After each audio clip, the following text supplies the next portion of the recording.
بسم اللہ الرحمن الرحیم۔ طرف پھیلی ہوئی تھی۔ آسمان پر گہرے بادل چھائے ہوئے تھے، اس لیے ایک ستارہ بھی نظر نہ آ رہا تھا۔ اس ویران علاقے میں جہاں دور دور تک نہ کوئی روشنی کی کرن تھی اور نہ ہی کوئی آدمی یا جاٹ نظر آ رہا تھا، کچی سڑک پر ایک سیاہ رنگ کی جیپ تیزی سے دوڑتی ہوئی آگے بڑھی چلی جا رہی تھی۔ جیپ کی ہیڈ لائٹس بھی بند تھیں اور جیپ کے اندر بھی گھپ اندھیرا تھا۔ جیپ کا طاقتور انجن ہلکی سی غراہٹ کی آواز ضرور پیدا کر رہا تھا، لیکن یہ غراہٹ اس قدر ہلکی تھی کہ صرف جیپ کے اندر موجود افراد کو ہی سنائی دے رہی تھی۔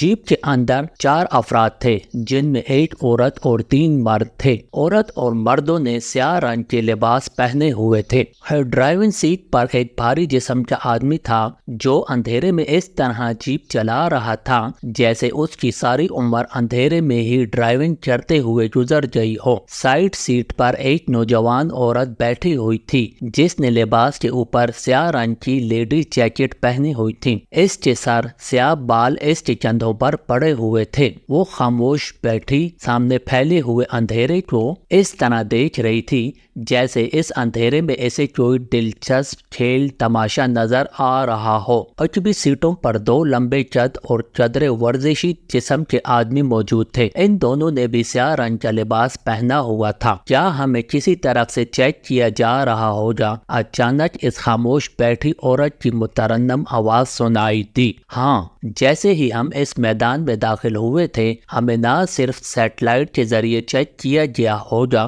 بلکہ مسلسل چیک کیا جا رہا ہوگا۔ یہ چیکنگ عام چیکنگ نہیں ہوگی، ہمارے جسموں کے ایک ایک پال کا مشینی تجزیہ ہو رہا ہوگا۔ ڈرائیونگ سیٹ پر بیٹھے ہوئے آدمی نے بھاری آواز میں جواب دیتے ہوئے کہا، اس قدر پراسرار اور سخت ماحول کیوں ہے یہاں؟ اس عورت نے کہا، تم پہلی بار سارج ہیڈ کوارٹر جا رہی ہو، اس لیے تمہیں ایسا محسوس ہو رہا ہے۔ جب کئی بار جانا پڑا تو تم بھی ان حالات کی عادی ہو جاؤ گی، مرد نے کہا، اور عورت نے اثبات میں سر ہلا دیا۔ کیا ہمیں فون پر مشن نہیں بتایا جا سکتا تھا؟ کچھ دیر خاموش رہنے کے بعد اس عورت نے کہا، سلانیہ، میں تمہیں آخری بار آگاہ کر رہا ہوں کہ ہیڈ کوارٹر کے بارے میں سوچ سمجھ کر اور انتہائی محتاط انداز میں کم سے کم الفاظ منہ سے نکالا کرو۔ ہیڈ کوارٹر کے پاس معافی یا وارننگ کا کوئی خانہ نہیں ہے۔ ہیڈ کوارٹر جو درست سمجھتا ہے وہی کرتا ہے۔ اس بار ڈرائیور کی آواز انتہائی سرد تھی۔ آئی ایم سوری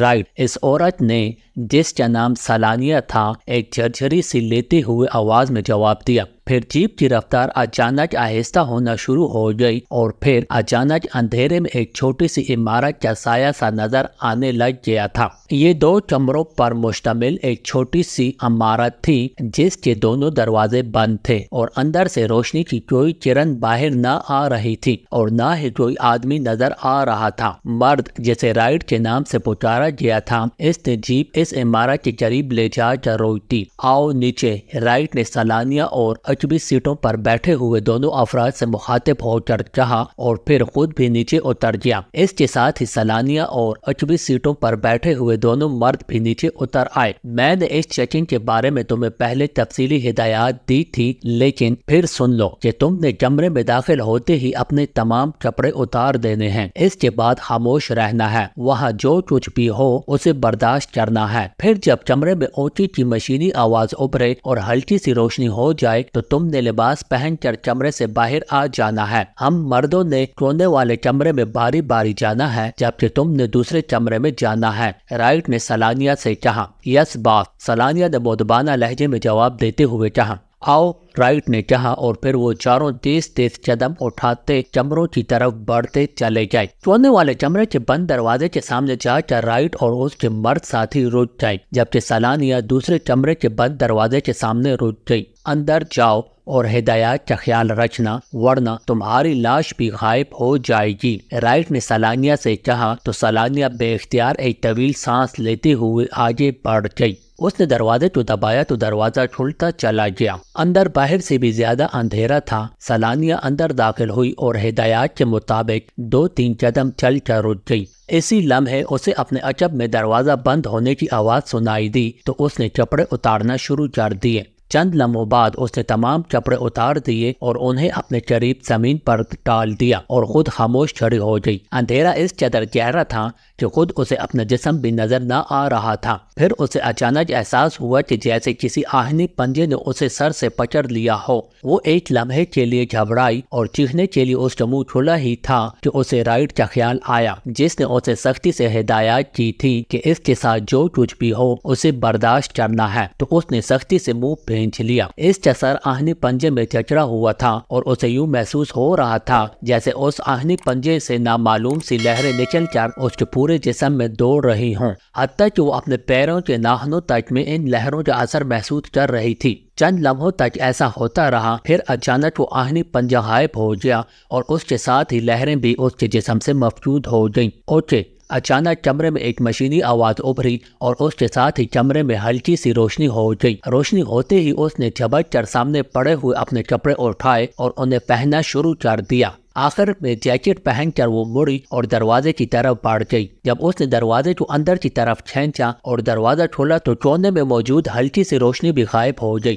سلانیہ باہر آ گئی تو اس نے اپنے ساتھ ہی رائٹ اور اس کے ایک ساتھی کو کھڑے دیکھا۔ شکر ہے تم اس مرحلے میں کامیاب رہی ہو، رائٹ نے اس کے قریب آ کر مسکراتے ہوئے کہا۔ بڑا ہولناک تجربہ تھا، یہ تو شکر ہے کہ وہ آہنی پنجہ صرف میرے سر تک ہی محدود رہا، سلانیہ نے کہا۔ یہ ہماری آخری چیکنگ تھی، ہم اب مکمل طور پر اوکے ہیں، رائٹ نے کہا۔ اور پھر تھوڑی دیر بعد ان کا ایک ساتھی کمرے سے باہر آ گیا تو دوسرا ساتھی تیزی سے کمرے کا دروازہ کھول کر اندر چلا گیا۔ آؤ جیپ میں بیٹھے، فلپ ابھی آ جائے گا، وہ یہاں آنے کا عادی ہے، رائٹ نے کہا تو سلانیہ نے اس بات میں سر ہلا دیا۔ اور پھر واقعی تھوڑی دیر بعد فلپ بھی کمرے سے نکل کر جیپ کی طرف آیا اور جیپ میں سوار ہو کر عقبی سیٹ پر بیٹھ گیا تو رائٹ نے جیپ آگے بڑھا دی۔ سلانیہ خاموش بیٹھی ہوئی تھی، اسے یہ سب کچھ عجیب اور قدرے مضحکہ خیز سا لگ رہا تھا۔ وہ ابھی حال ہی میں سیکرٹ سروس سے اس تنظیم سارج میں شامل ہوئی تھی۔ اس کا تعلق جنوبی ایکریمیا کے ایک ملک فالک لینڈ سے تھا اور اس وقت وہ چاروں فالک لینڈ کے دارالحکومت جارج ٹاؤن سے ملحقہ ایک ویران علاقے میں موجود تھے۔ سارج میں اسے رائٹ گروپ میں شامل کیا گیا تھا۔ رائٹ گروپ میں سلانیہ کے آنے سے پہلے رائٹ کے ساتھ 2 آدمی تھے، جن میں سے ایک کا نام فلپ اور دوسرے کا نام جانسن تھا، جبکہ سلانیہ اب اس گروپ میں شامل ہوئی تھی اور آج پہلی بار وہ رائٹ اور دوسرے ساتھیوں کے ہمراہ سارج ہیڈ کوارٹر جا رہی تھی کیونکہ وہاں انہیں چال کیا گیا تھا۔ وہ طویل عرصے سے فالک لینڈ کی سیکرٹ سروس میں کام کرتی رہی تھی۔ اس کی تمام تر ٹریننگ ایکریمیا میں ہوئی تھی اور سیکرٹ سروس میں شمولیت کے بعد اس نے بہت سے ایسے کارنامے سر انجام دیے تھے کہ سیکرٹ سروس کا چیف اس کی بے حد تعریف کرتا تھا۔ اور پھر ایک روز چیف نے اسے خوشخبری سنائی کہ اسے دنیا کی سب سے خفیہ لیکن انتہائی باوسائل اور منظم سارج ایجنسی میں شامل کر لیا گیا ہے۔ اس نے سارج ایجنسی کا نام ہی پہلی بار سنا تھا اور اس کے پوچھنے پر چیف نے بتایا تھا کہ سارج ایجنسی اصل میں ایکریمیا کی ایک خفیہ تنظیم ہے، لیکن اس کا ہیڈ کوارٹر فالک لینڈ میں اس لیے بنایا گیا کہ دوسرے ممالک اس کے بارے میں شبہ نہ ہو سکے، کیونکہ فالک لینڈ زیادہ ترقی یافتہ ملک نہ تھا۔ اس کی آبادی بھی بے حد کم تھی اور رقبے کے لحاظ سے بھی وہ زیادہ بڑا نہ تھا۔ اس ملک کا زیادہ تر حصہ بنجر اور میدانی تھا۔ اس کے دارالحکومت جارج ٹاؤن خاصا بڑا شہر تھا، لیکن اس کے چاروں طرف ہی ویران اور بنجر علاقے کافی تھے، اس لیے سارج ایجنسی کا ہیڈ کوارٹر یہاں بنایا گیا تھا۔ سارج ایجنسی میں بے شمار گروپ تھے جن کے بارے میں سوائے ہیڈ کوارٹر کے اور کسی کو معلوم نہ تھا۔ وہ ایک دوسرے کو بھی نہ جانتے تھے، ان کا رابطہ بھی صرف ہیڈ کوارٹر سے ہی رہتا تھا اور وہ بھی صرف گروپ انچارجوں کے ذریعے۔ سارج ایجنسی کے بہت سے شعبے تھے اور وہ پوری دنیا میں ایکریمیا اور اسرائیل کے مفادات کے لیے بہت سے کام کرتی تھی، جن میں سائنسدانوں کے اغوا سے لے کر اہم سیاسی اور قومی شخصیات کے قتل اور کسی بھی ملک میں شورش برپا کرنے سے لے کر وہاں کسی بڑے ڈیم، بجلی گھر اور ایسی تنصیبات کو تباہ کرنا بھی شامل تھا جن کی وجہ سے اس ملک کی معاشی بنیادیں ہل جاتی تھی۔ سلانیہ کو اس کے بہترین ریکارڈ کی وجہ سے سارج ایجنسی میں شامل کیا گیا تھا اور رائٹ گروپ میں بھی اس لیے شامل کیا گیا تھا کہ رائٹ، فلپ اور جانسن تینوں ہی فالک لینڈ کے باشندے تھے اور کٹر یہودی تھے۔ سارج ایجنسی میں صرف یہودوں کو ہی شامل کیا جاتا تھا۔ سلانیہ بھی چونکہ یہودی تھی اس لیے اسے بھی سارج ایجنسی میں شامل کیا گیا تھا، اور سارج ایجنسی میں شمولیت کا مطلب تھا کہ اب دنیا بھر کی سہولیات اس کی دہلیز پر پہنچ چکی تھی۔ سلانیہ کو بتایا گیا تھا کہ اسے کوئی مقررہ تنخواہ یا الاؤنس نہیں ملے گا، بلکہ اسے کریڈٹ کارڈ دے دیا گیا تھا، اور وہ اس کارڈ کی مدد سے کسی بھی ملک کے کسی بھی شہر میں کسی بھی ملٹی نیشنل بینک کی مشین سے بھاری رقم وصول کر سکتی تھی، اور رقم کی کوئی حد نہ تھی اور نہ ہی اس کا کوئی حساب کیا جاتا تھا۔ ویسے اس کا اکاؤنٹ جارج ٹاؤن کے ایک ملٹی نیشنل بینک میں کھل چکا تھا، اور اسے جو چیک بک دی گئی تھی اس پر رقم کی کوئی حد مقرر نہ تھی، وہ جس قدر رقم لینا چاہتی بینک سے حاصل کر سکتی تھی۔ اتنی بڑی سہولت تھی کہ سلانیہ کو یوں محسوس ہوتا تھا جیسے پوری دنیا کی دولت اس کے اختیار میں دے دی گئی ہے، دولت بھی ایسے کہ وہ جہاں سے جو چاہتی خرید سکتی تھی، جس ماڈل کی کار چاہے وہ رکھ سکتی تھی۔ اس نے اپنے لیے جارج ٹاؤن کے ایک رہائشی پلازا میں 4 کمروں کا ٹاپ لگژری فلیٹ خریدا ہوا تھا اور ایک ملازم کے ساتھ وہاں رہتی تھی۔ اس کے پاس انتہائی قیمتی اور جدید ترین ماڈل کی اسپورٹس کار تھی۔ جب کوئی مشن ہوتا تو وہ کام کرتے تھے، ورنہ انہیں آرڈر تھا کہ وہ جو چاہے کرتے رہیں۔ ویسے کسی کے پوچھنے پر وہ اسے شیئرز بزنس کے بارے میں بتایا کرتی تھی، کیونکہ شیئرز بزنس میں آمدنی کا کوئی حساب نہیں ہوتا تھا، اس لیے اس کی بات نبھ جاتی تھی۔ رائٹ نے نہ صرف سلانیہ کو بے حد پسند کیا تھا بلکہ وہ اس کا بے حد خیال بھی رکھتا تھا، اور جواب میں سلانیہ بھی اس کے ساتھ اس طرح رہتی تھی جیسے شادی شدہ جوڑا رہتا ہے، لیکن انہوں نے شادی نہ کی تھی۔ سلانیہ کو سارج ایجنسی میں شامل ہوئے ابھی چند ماہ ہی گزرے تھے، اور ان چند ماہ میں چند چھوٹے چھوٹے کاموں کے سوا مزید اس نے کچھ نہ کیا تھا، اور آج پہلی بار وہ سارج ایجنسی کے ہیڈ کوارٹر جا رہی تھی کیونکہ انہیں باقاعدہ وہاں طلب کیا گیا تھا، اور سلانیہ کے پوچھنے پر رائٹ نے اسے بتایا تھا کہ ایسا اس وقت کیا جاتا ہے جب کوئی بڑا اور اہم مشن انہیں سونپا جاتا ہے۔ رائٹ نے اسے بتایا تھا سارج ایجنسی کے ہیڈ کوارٹر میں کئی چیف ہیں، ان کے نمبرز ہیں، اور کوئی بھی چیف کسی بھی گروپ کو کال کر کے اس کے ذمہ مشن لگا سکتا تھا، اور رائٹ نے اسے بتایا تھا کہ انہیں چیف نمبر 4 نے کال کیا تھا، اور رائٹ بھی پہلی بار اس چیف کے پاس جا رہا تھا۔ جیپ تیز رفتاری سے آگے بڑھتی رہی، پھر اندھیرے میں عمارتوں کے سائے نمودار ہونا شروع ہو جائے۔ رائٹ نے جیپ ایک سائیڈ پر موڑی اور تھوڑی دیر بعد جیپ ایک عمارت کے سامنے جا کر رک گئی۔ آؤ اور سنو سلانیہ، سوال جواب میں کروں گا، تم سے کوئی بات پوچھی جائے تو جواب دینا ورنہ خاموش رہنا۔ رائٹ نے سلانیہ سے مخاطب ہو کر کہا، اور سلانیہ نے اس بات میں سر ہلا دیا۔ نیچے اتر کر وہ برآمدے میں داخل ہوئے تو وہاں ایک آدمی موجود تھا۔ مسٹر رائٹ، آئیے میرے پیچھے، اس آدمی نے رائٹ سے مخاطب ہو کر کہا، اور تیز تیز قدم اٹھاتا آگے بڑھ گیا۔ سلانیہ اپنے ساتھیوں کے ساتھ خاموشی سے اس آدمی کے پیچھے چلتے ہوئے آگے بڑھی چلی جا رہی تھی۔ پوری عمارت میں خاموشی طاری تھی، اور اس آدمی کے علاوہ اور کوئی آدمی بھی کہیں نظر نہ آ رہا تھا۔ سلانیہ کو یوں محسوس ہو رہا تھا جیسے وہ بھوتوں کے مسکن میں آ گئی ہو، لیکن وہ خاموشی سے آگے بڑھی۔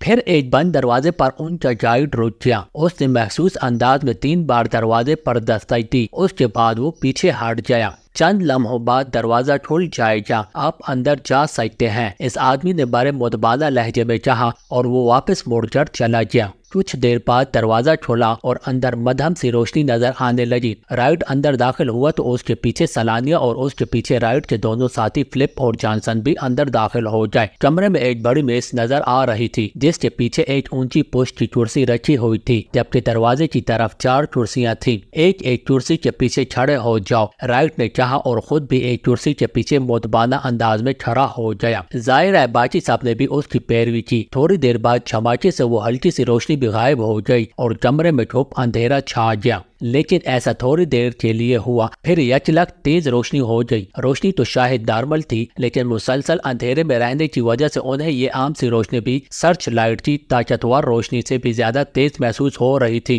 سلانیہ کی آنکھیں چندیا گئی تھی، لیکن ایسا چند لمحوں کے لیے ہوا تھا، پھر اسے روشنی نارمل لگنے لگی۔ اس نے دیکھا کہ سامنے کرسی پر ایک لمبے قد اور کمزور جسم کا آدمی بیٹھا ہوا تھا۔ اس نے سیاہ رنگ کا سوٹ پہنا ہوا تھا اور آنکھوں میں تیز چمک تھی۔ چہرہ اس کے جسم کی مناسبت سے کافی چوڑا اور بڑا تھا، چہرے پر انتہائی سختی اور صفائی تھی، یوں لگتا تھا جیسے یہ آدمی ابھی ابھی کسی کو پھانسی دے کر آیا ہے یا وہ ابھی ان سب کو پھانسی پر لٹکا دے گا۔ بیٹھ جاؤ، اس کی چیختی ہوئی آواز سنائی دی۔ آواز ایسی تھی کہ چھری کی طرح جانو تو جیسے چاٹتی چلی جا رہی ہو۔ رائٹ کرسی پر بیٹھا تو سلانیہ بھی کرسی پر بیٹھ گئی۔ ان دونوں کے بیٹھنے کے بعد ان کے ساتھی فلپ اور جانسن بھی بیٹھ گئے۔ رائٹ گروپ، اس چیختی ہوئی آواز نے کہا۔ یس سر، رائٹ نے متبادل لہجے میں جواب دیا۔ تم سلانیہ ہو؟ اس باس نے سلانیہ کو اس طرح غور سے دیکھتے ہوئے کہا جیسے وہ نظروں ہی نظروں میں اس کی ہڈیوں کا ایکس رے لے رہا ہو۔ یس سر، سلانیہ نے متبادل لہجے میں جواب دیا۔ تمہاری فائل میں نے دیکھی ہے اور تمہاری وجہ سے رائٹ گروپ کو اس اہم ترین مشن کے لیے منتخب کیا گیا ہے۔ کیا تم جام کرنے کے لیے تیار ہو؟ باس نے پوچھا۔ یس سر، بخوشی، سلانیہ نے جواب دیا۔ تمہاری فائل بتا رہی ہے کہ تم پہلے کبھی پاک ایشیا نہیں گئی، لیکن رائٹ اور اس کا گروپ بے شمار بار وہاں اور ارد گرد ممالک میں کام کر چکا ہے، اس لیے تم لوگوں کو وہاں کام کرنے میں کوئی مشکل نہیں ہوگی۔ پاک ایشیا کی بین الاقوامی سمندری حدود میں ایک چھوٹا سا جزیرہ ہے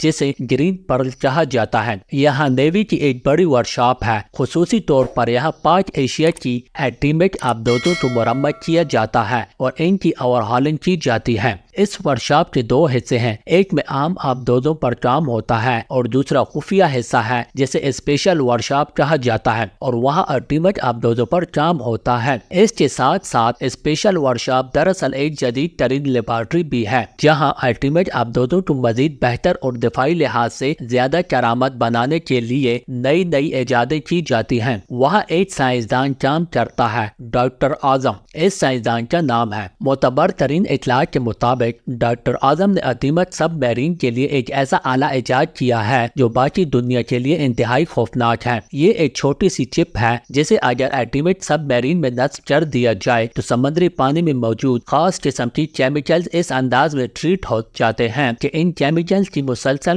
ٹریننگ کی وجہ سے سب میرین کسی چیکنگ آلے پر چیک نہیں کی جا سکتی۔ دوسرے لفظوں میں اسے کسی طرح بھی سوائے انسانی آنکھوں کے کسی مشین کے ذریعے چیک نہیں کیا جا سکتا۔ سادہ لفظوں میں ایک چپ کی وجہ سے یہ میرین مکمل طور پر کیموفلاج ہو جاتی ہے اور وہ اطمینان سے کسی دشمن کے نیوی اڈوں میں داخل ہو کر انہیں مکمل طور پر تباہ کر سکتی ہے یا جنگی بحری جہازوں کو تباہ کر سکتی ہے۔ اس چپ کا سائنسی نام تو کوئی اور ہے، لیکن ڈاکٹر اعظم نے اس کا کوڈ نام SM-1 رکھا ہے۔ SM کا مطلب میرین ہی ہو سکتا ہے۔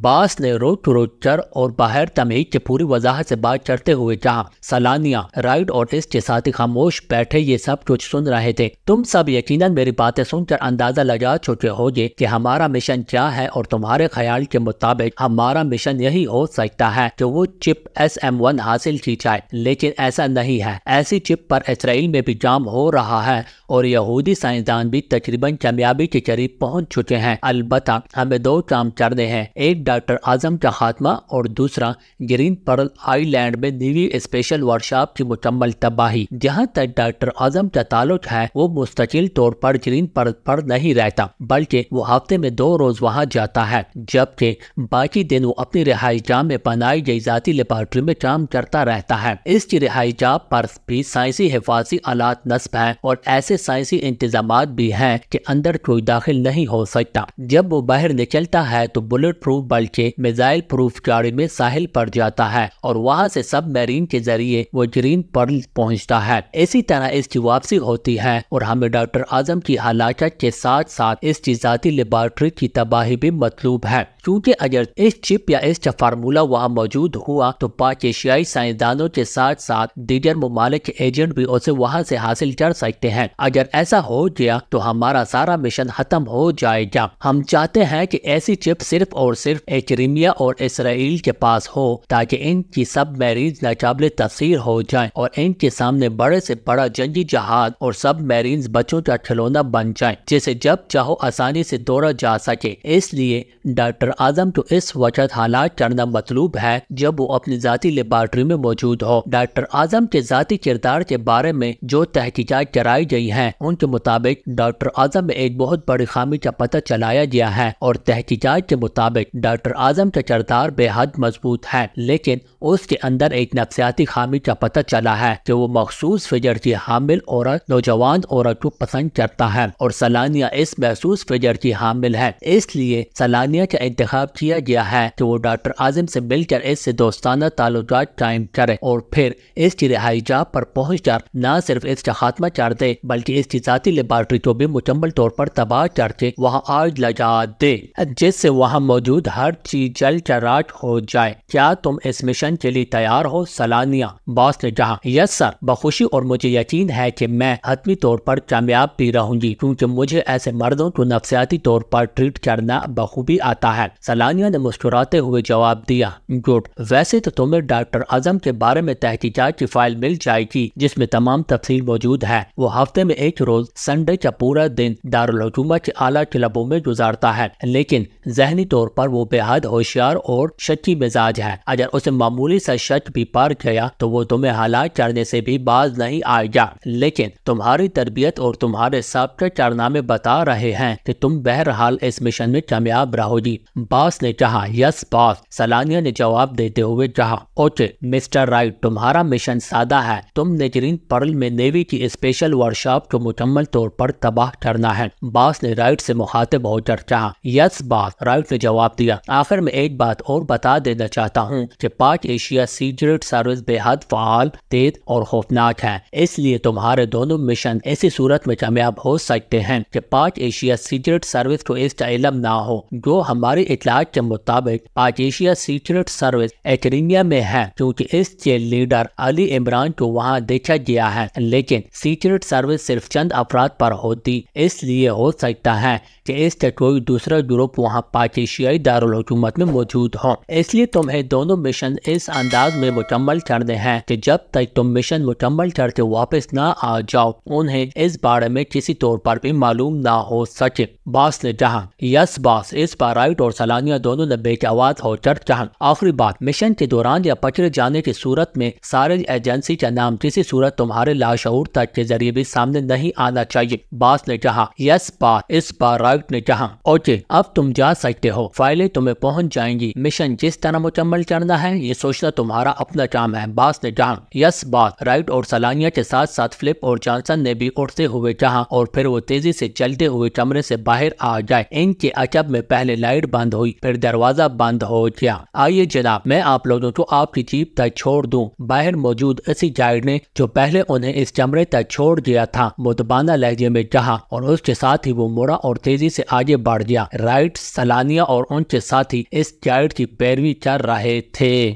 تو یہ تھی ہماری آج کی ایپیسوڈ۔ ہماری آج کی ایپیسوڈ آپ کو کیسی لگی ہے ہمیں کمنٹ کر کے ضرور بتائیں۔ اگر ہماری آج کی ایپیسوڈ آپ کو پسند آئی ہے تو ہماری اس ویڈیو کو لائک کریں اور زیادہ سے زیادہ شیئر کریں تاکہ ہم ایسی مزید ویڈیوز جلد سے جلد آپ لوگوں کے لیے لے کر حاضر ہوں۔